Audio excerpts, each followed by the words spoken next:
I want to thank everybody for coming back inside because it's a beautiful day outside. And I think I want to acknowledge the reason we all came back inside is the reason we're here at this festival, Coast Film Festival, because the power of story. And hopefully it's the power of story to unite us.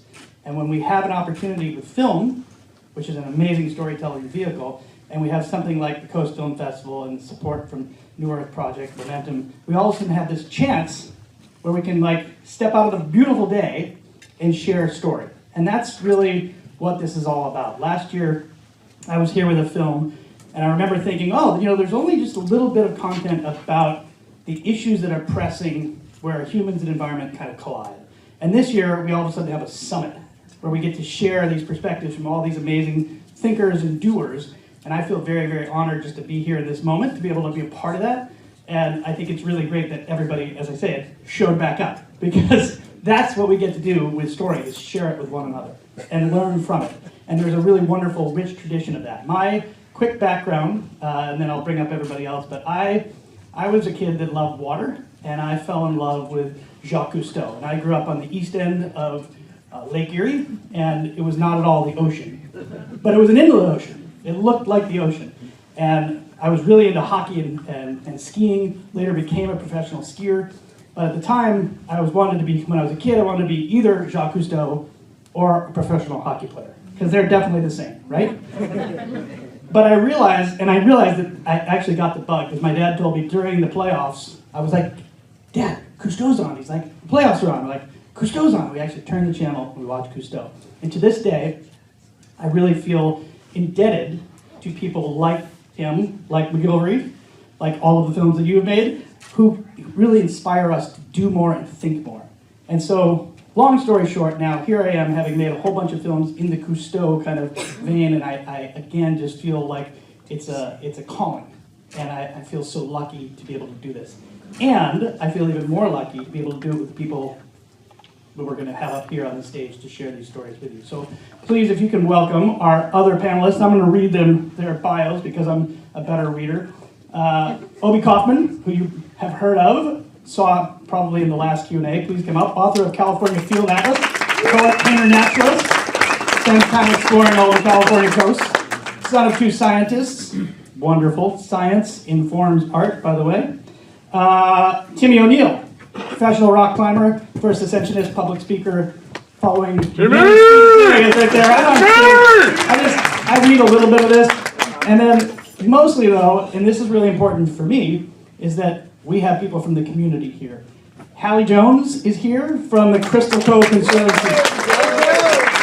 Hallie's a local, born and raised, wonderful conservationist, and I think it's really great for us to have these conversations, but also have somebody here from the community who people can actually reach out to afterwards to try to dig in a little bit deeper. So thank you all for being here. And thank you for Zoom for putting us all together before we actually got up here, because we all saw each other in 2 dimensions, and now here we are in 3 dimensions. So the focus of this talk, and it's going to be kind of wide-ranging, is protecting land. But again, I want to make sure that we remember that land protection is in itself a story. The whole idea of what law is story, right? Mm-hmm. At one point, we had no laws protecting the land. It was all develop. That was the story. How many more houses can we build? How much more extraction? That was the story. That's what got humanity where it was. All of a sudden, that story has changed. And we're starting to say, how about putting in law protecting 30%? That's a new way of thinking this, the 30 by 30. So maybe I'll start with you, Obi. Just kind of what it means to kind of re-envision a story where we change a narrative that benefits us for the future. Yes. All right, there's tons of assumptions in what you just proposed, right? It's really language games, especially when we're talking about story. We're talking about this very sophisticated lexicon that we all exist inside of, these cultural symbols, these semiotics, these words that we're propelling at each other to mean something or another. Protection or conservation. Conservation seems to imply that we're spending something and we need to conserve the spending of that thing. Or preservation, which sounds like it doesn't have really any ecological basis at all, because preserving, no. Stasis is not the way that ecology works. You have to make room for the dynamism inside of these living networks. I really love the word stewardship, especially there's been a lot of talk, the science word has been thrown out a lot, the science word. We also have traditional ecological knowledge, right? So the other tech, if you will. We were talking about coastal protection before. Now we have the indigenous coastal stewardship lands of the Yurok and up near the mouths of the Eel River to Humboldt Bay to the Klamath watersheds as well. So this is on the way to 30 by 30, which is just a very strange assumption that there is some sort of lowest parameter, like that some sort of you often hear of like essential habitat connectivity, which would be like, which makes the assumption that like, what do you really need, Mr. Desert Tortoise? Like, can we just like give you this strip and you'll be give okay? you the basics, right? Just the basics. Except nothing of course, more. 90% of our endangered species in California do not exist in protected areas, right? So we have this disjunct, but then we have we have 30 by 30. We have land protection. The point of this panel is land protection. The story that we're telling. We have the very old stories, the traditional ecological knowledge that goes back 20,000 years here, largely fire-based. My next book is going to be called The State of Fire, Understanding How, Where, and Why California Burns, which is me sort of adjusting the dials, if you will, because I'm not exactly sure what it's going to look like, but getting right with fire will determine our society's, the quality of California society, of its continued residency here over the next 100 years as we begin to consider what endemic regimes of fire are. Fire exists in California like nowhere else on the planet. Stephen Pine, the fire historian, said, pyrodiversity equals biodiversity. We need low severity fire, we need high severity fire, and this is across the entirety of the California floristic province. I'm not just talking about the northern forests. The old story, the new story. I was involved last year with the National Wildlife Federation for the creation of the Wallace-Annenberg wildlife crossing across the 101 up here, connecting the Simi Hills to the Santa Monica National Recreation Area, to the Santa Monica Mountains. And by this one piece of infrastructure, and this is the new story, and it gets to, it's the old story in there as well. We don't really know how wildlife bridges work. Just a bridge over the freeway. This is going to be the largest wildlife bridge in the world. It covers 10 lanes of traffic, and by this one piece of infrastructure, we will be saving the southern population of California mountain lands. We don't know how they work, but they do work. All of the wildlife will go through here, and California's making a huge investment. So we got 30 by 30, but we also have what just passed is the Road Safety and Wildlife Protection Act.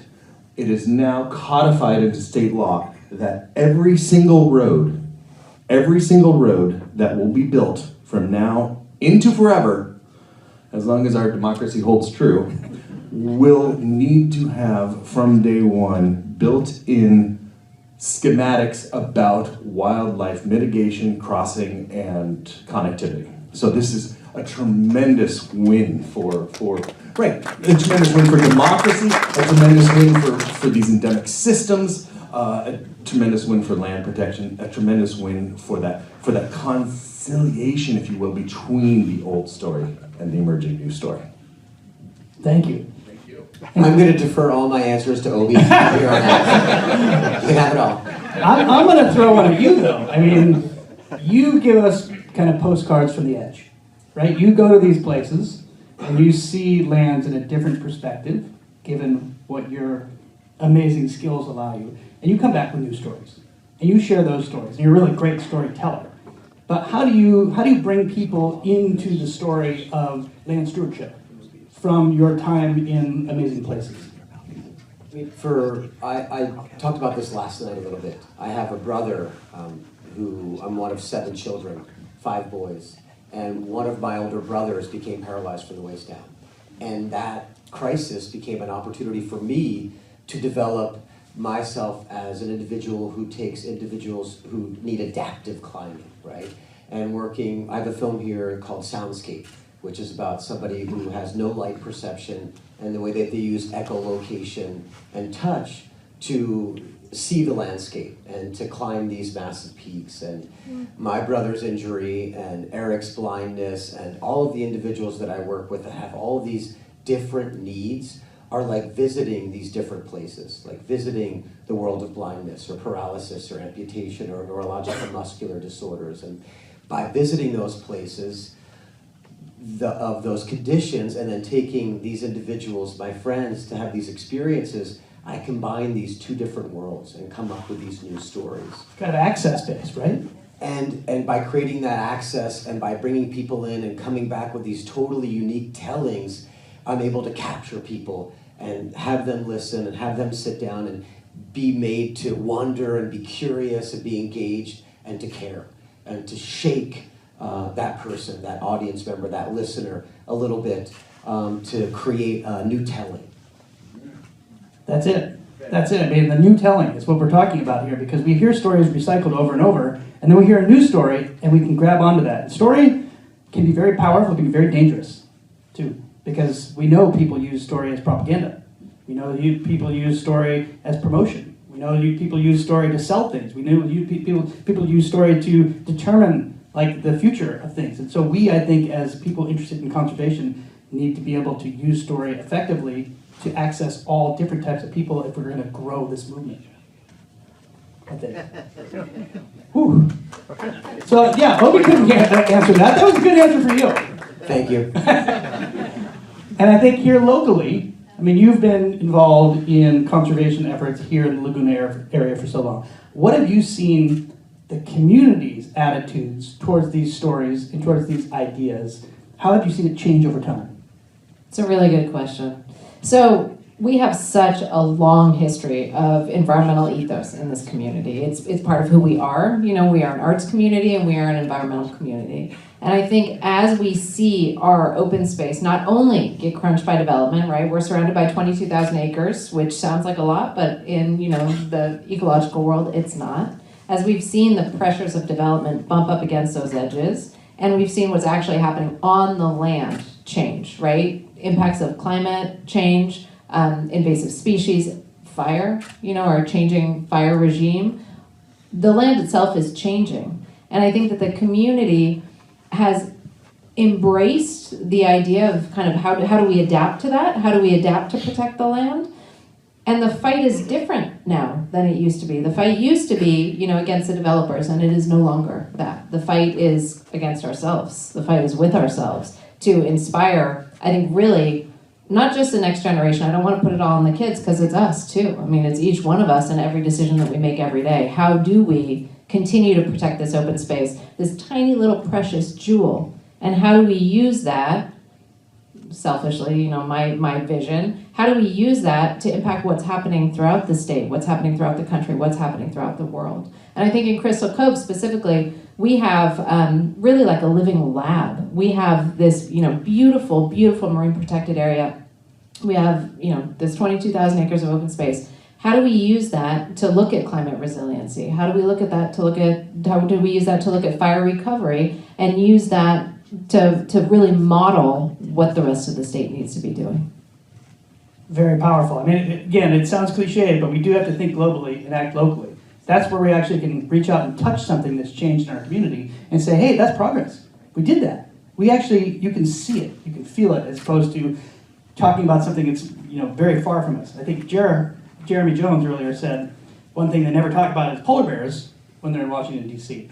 I made a film for Patagonia called The Scale of Hope about a woman who is bipolar, and she used to work in the Obama White House, and she thinks that the feelings that she has personally and the way she understands how to work with climate messaging allows her to reach more people through emotion, right? Because storytelling is about activating emotion. That's how we care about things. And so I think we need to always keep saying, how do we reconnect with the empathy in people to motivate the action?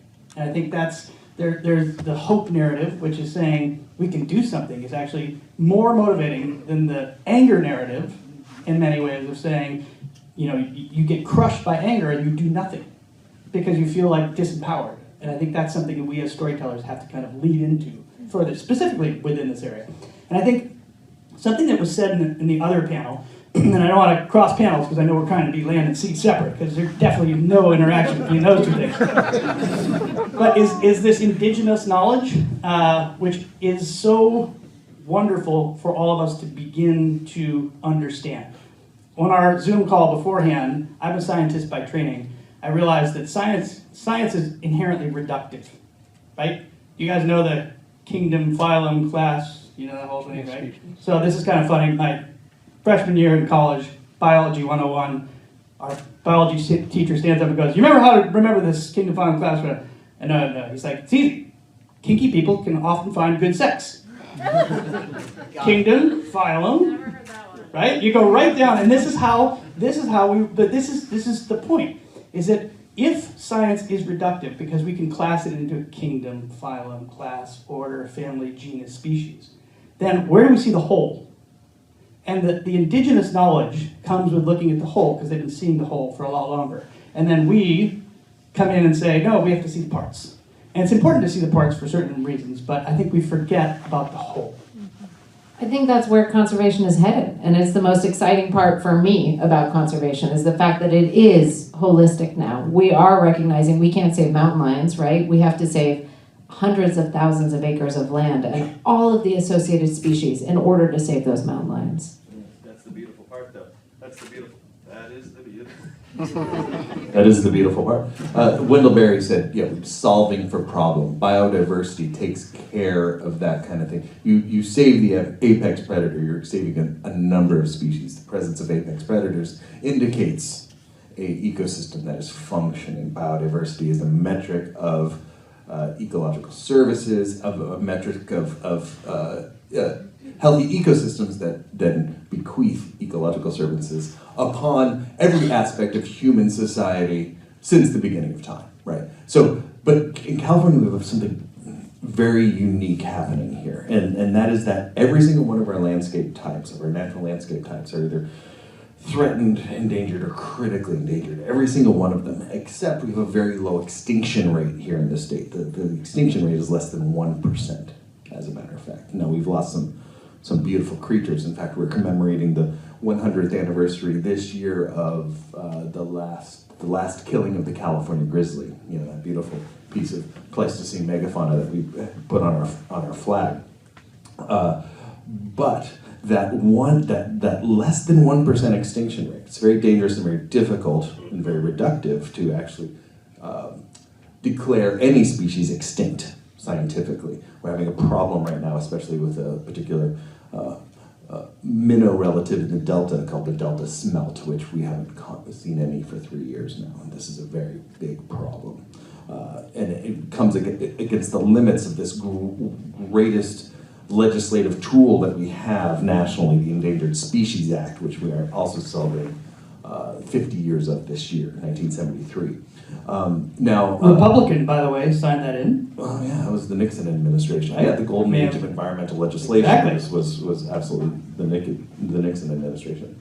It was a completely different political time, and talk about storytelling, right? But I want to get back to stewarding that miracle of that 1%. That means 99% of things, 99% plus of all our entire complement of this world-class biological hotspot that we are all a part of, and we're all like, why do I write these books? It's like, how do I be more from here? How do I learn who my neighbors are? How do I tell a better story? I'm much more interested in telling a better story than making a better argument. We have enough arguments in our lives as we're dragged through, the morass of this algorithm that is just like fed to us, telling us that there's actually like two types of people. Never forget how much money is being made off of like keeping us thinking in that sort of like, that binary of red and blue, rural, urban, whatever, racial lines, whatever it is, right? It's like, well, I don't know what democracy is, but when I'm talking to the Fresno Association of Farmers about, I wrote a book on water and water conservation and water ecology in California, and it's like, I have a seat at that table, and we need to respect their traditions as well. Like, and it's called a democracy. I don't know what's going to happen, but we're going to do it together. Damn it. Yeah. I got excited. Timmy, I think last night, for some of you joined us last night for this showing of Wildlife, which is a film that Timmy was part of, and you kept talking about love and how powerful love can be to motivate people to achieve goals beyond which they thought they could ever reach. Maybe kind of pick up on that, if you will, because I really like where you were going with that, which is the type of stories we tell. Well, that Birdie, who is Chris Tompkins, she signs her emails, love Birdie, or love Chris. And I find that to be a bold signature to profess love, especially you may not even really know the person that well, but you're still professing love, right? I have a 10-month-old son now, and I've always felt that the best thing we could do for myself would be to produce a child. The reason I'm here is the biological imperative, right?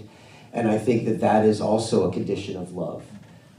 And I know that the story is a wild love story, wild life, right? It's about Doug and Chris loving each other so much that they work so hard to give everything that they have away so that others may find beauty, right? Which is another synonym of love, right?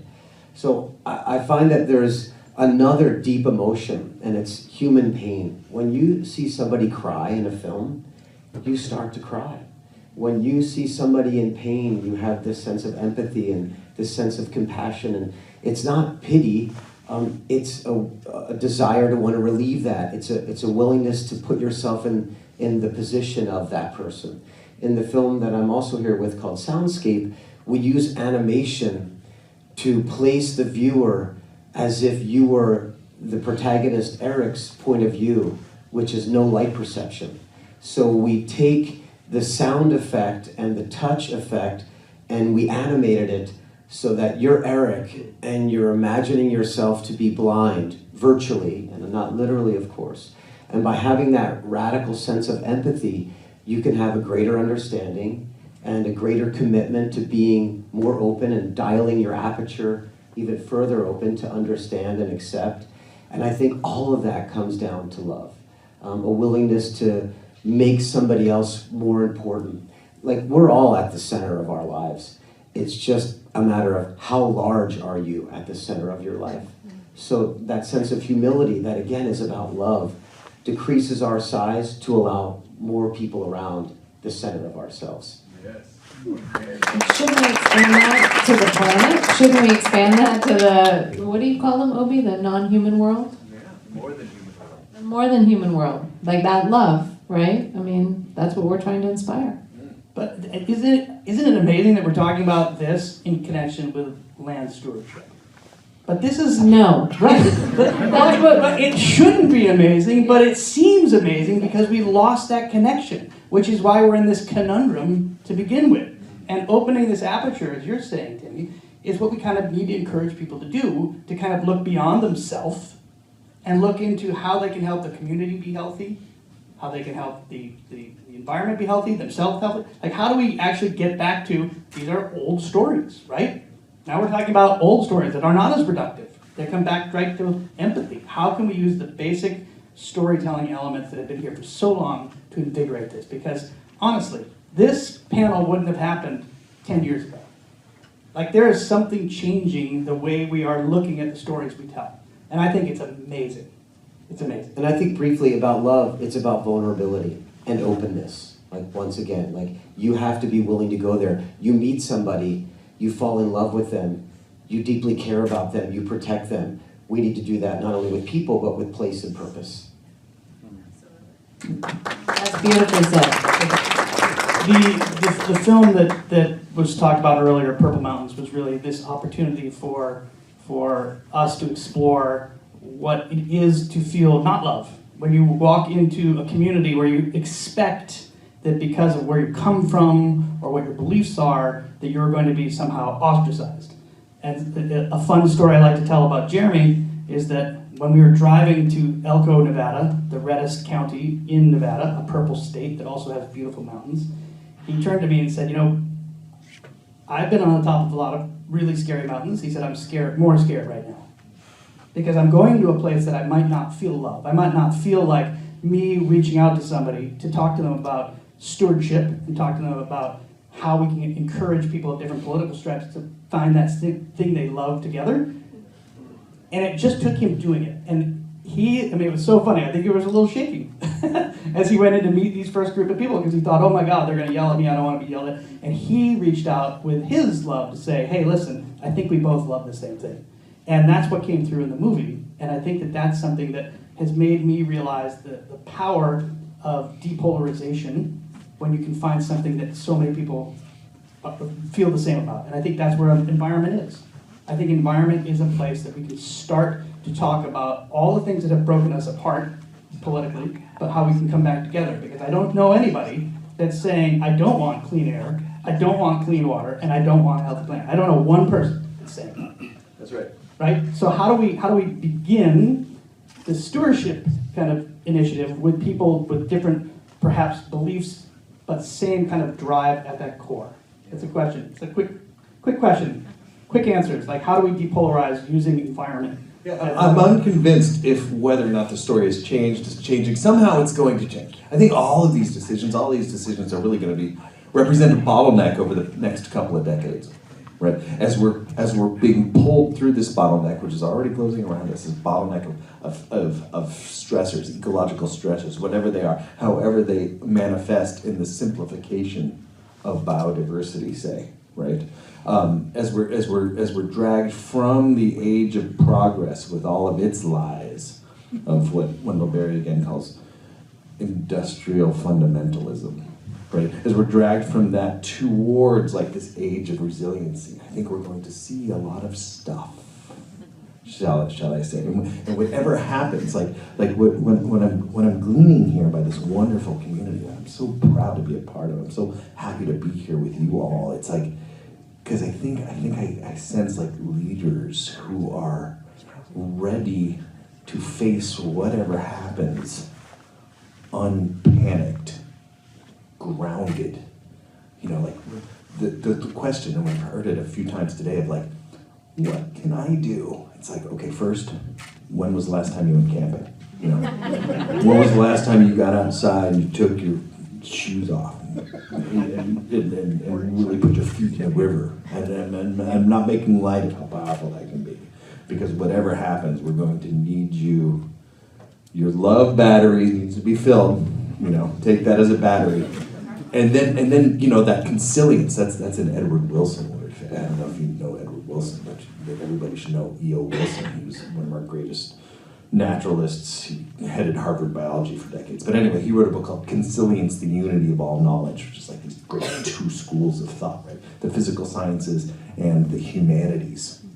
And he said the humanities are the thing that the aliens are actually interested in. When they come, because they will sciences, they'll all figure all that out. When the aliens come, they're going to be like, how interesting, you humans, what is the thing that you have that exists nowhere else in the universe?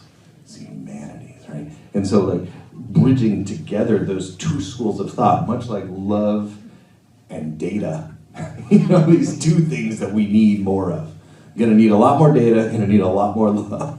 If we can balance those two, I think something like a margin effect, happens. We're inside of an ecotone between two ecosystems.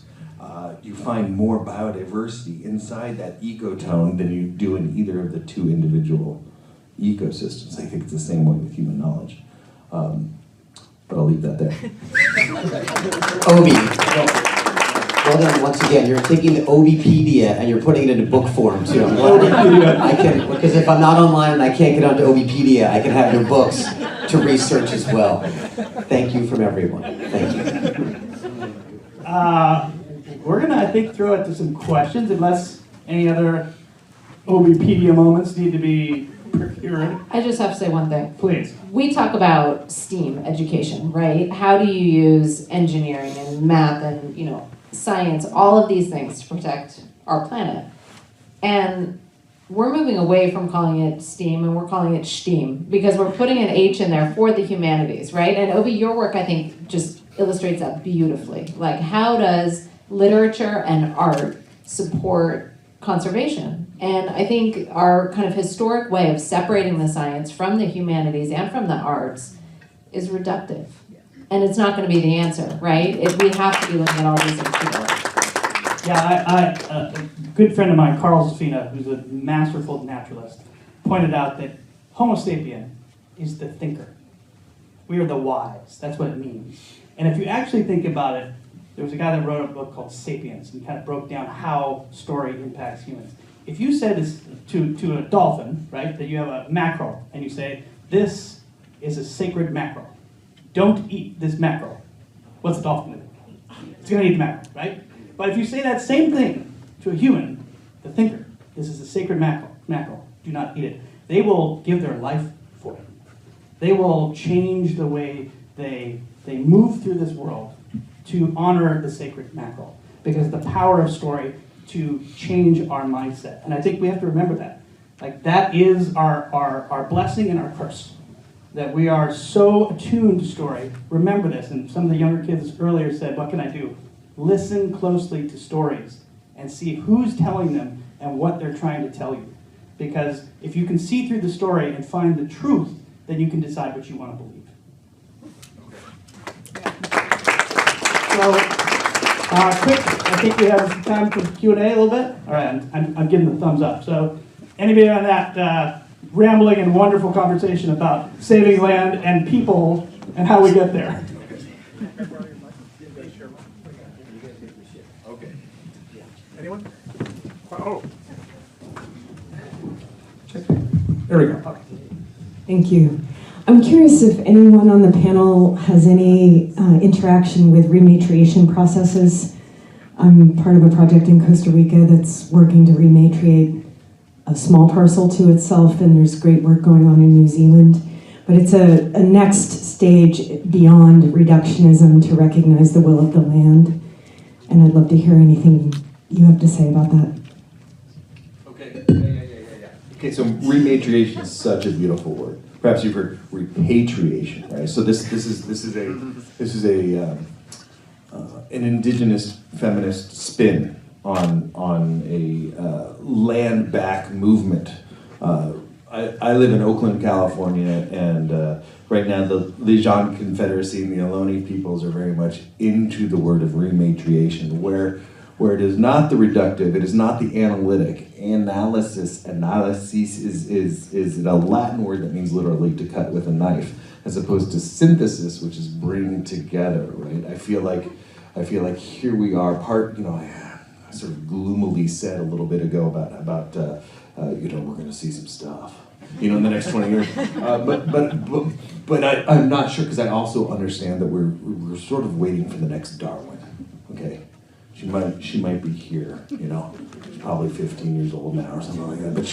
But what I think that she's going to reveal in mathematical terms is somehow we're going to understand that ecosystems work not so much as Tennyson's sort of writ in tooth and claw, if you will, but there is a cooperative element that is decipherable. And we see that in the work of like Susan Simard and Finding the Mother Tree, where we understand that there is as much communication that is necessary for healthy ecosystems.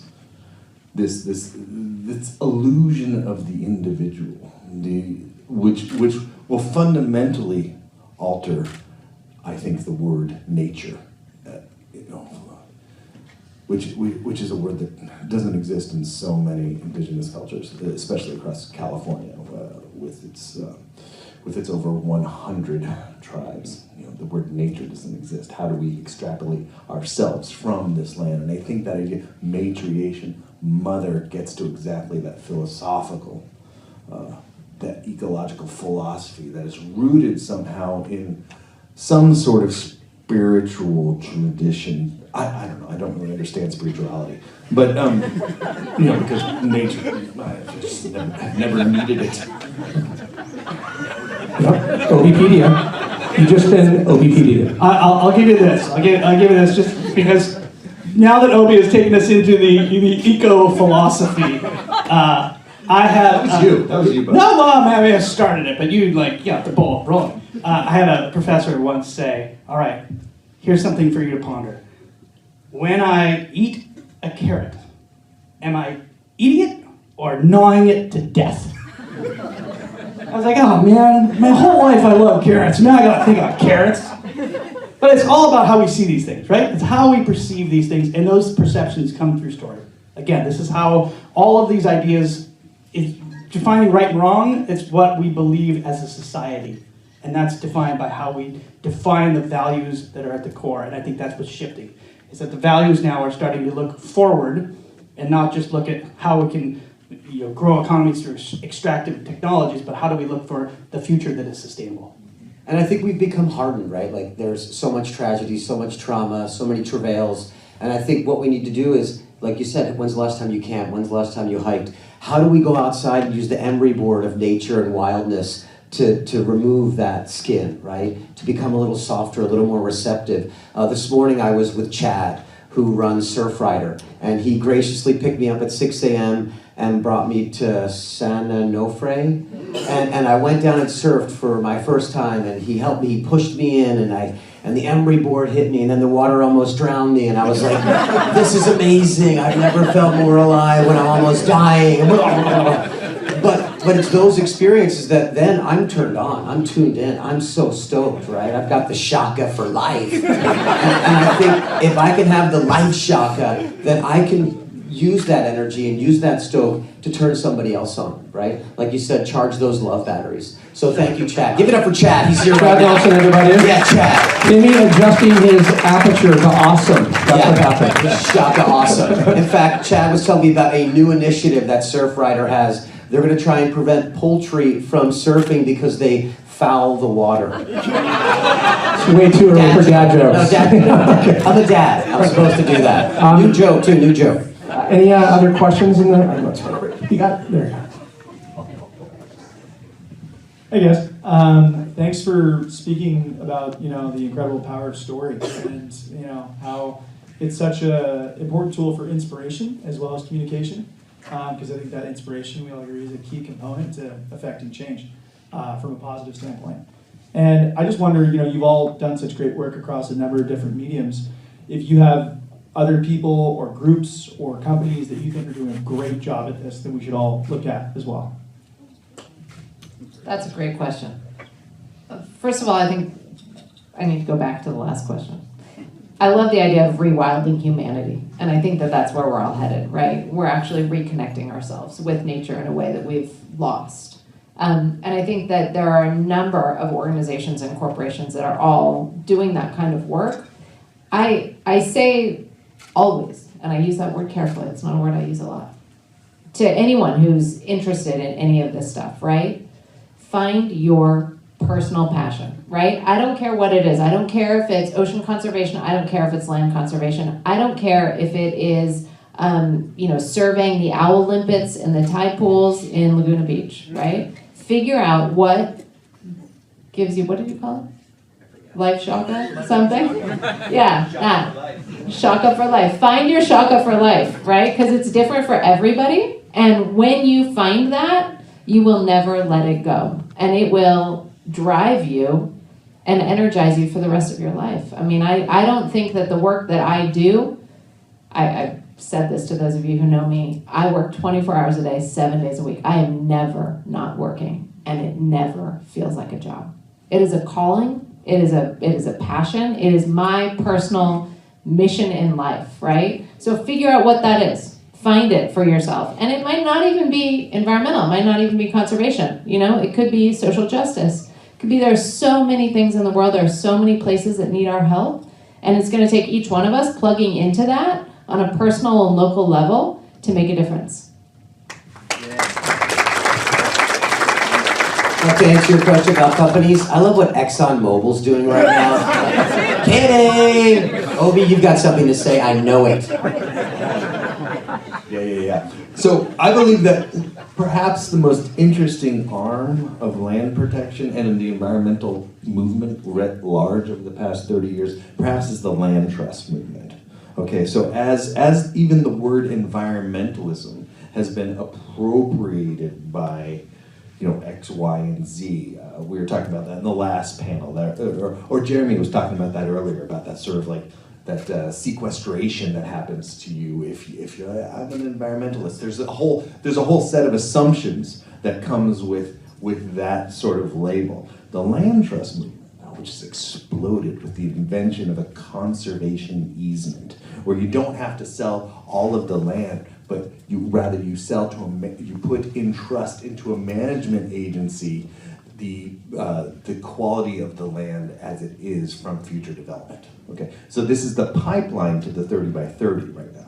Right now we're at about 26%. We need about 5.5 million more acres to make the 30 by 30 goal, mandate, now state law. Just 3 weeks ago it was passed as state law. There's not a lot of penalty. It's like one line, 30 by 30. The 30 by 30 executive order is now state law. Okay, so what happens in 30 by 30 when we do make it, when we protect 30% of California's lands and waters? It's just MPAs, by the way, on the coast, right? So we're still only at about 16% for the coastal waters, right? But this is towards biodiversity and access. I mean, thank goodness we have land trusts, we have conservancies like this, right? To answer your question specifically, land trust conservancies, these local organizations that transcend the terrible algorithm of the red and blue thing. It's like, care for a plot of redwoods or some coastal chaparral or whatever, there's probably land trusts around you. There's lots of land trusts down here that are just doing work, that are volunteer run. Like this, I just did the deserts. California just had an event, Mojave Desert Land Trust, for example. I mean, these sweet people who are all about acquiring these in-holdings of desert land and then remediating them, like out there with like metal detectors and rakes, and then they destroy the roads, and then they plant native desert vegetation, and it's like, it's like restoration in restoring these endemic patterns. At whatever time scale, restoration is kind of a problematic ecological philosophy standpoint as well, but we can go there in another panel. But I think as far as like organizations go across California, within the California Floristic Province, and in our precious arid lands beyond, we have like this plethora of community organizations they're essential. The essential pathway that they represent ideologically in the realm of story, the only tool that humans have ever had to change somebody's mind. It's arguable that any argument has ever done that. Only story does that. Only the telling of a better story. That this fish is sacred, or whatever. Like, their contribution towards building something like an age of resiliency, however that comes, cannot be understated or overstated. Anyway, thank you. All right. I just want to say a huge thank you for all of you for going on this little journey with us. All of these panels I see as like these moments in time where you convene different people's thinkings, and I always love to see where they go. And I love to honor the audience for going there with us. And I think my last bit would be, of course, do something. There's no more time to do nothing. Do something now. Reach out and find something, get involved, and make a difference. It's not that hard, and it's actually really fulfilling. And I think that's why we're here today. That's why Coast Film Festival has given us the opportunity for the summit. Thank you. New Earth Project, Momentum Media. This is huge. And hopefully we can continue to grow this, not only here in Laguna, but beyond. Thank you so much. All right, keep the applause going. Josh Bones Murphy, Hallie Jones, Obi Kaufmann. Obi, if this was a presidential debate, how they keep like a percentage, like how many percentage points of speaking, you would have won. You win. And he totally wins. No, it's a point of pride. Dude, look, you've written 6 books and you have 6 more in you. I know it. And I love it. I found your books in Truckee at the bookstore and I went, this is beautiful. Look at the paintings and look at the information. I'm like, he's tricking me into learning and being inspired. Thank you. Just like you did for all of us. Can we just have Obi TV and Obi Life and Obipedia and like Obi Awareness and Obi-Wan Kenobi, dude? Yes. Thank you to Obi. Yeah. filibuster of the best kind. Thank you. For sure. Thank you so much. Round of applause, you guys. Okay.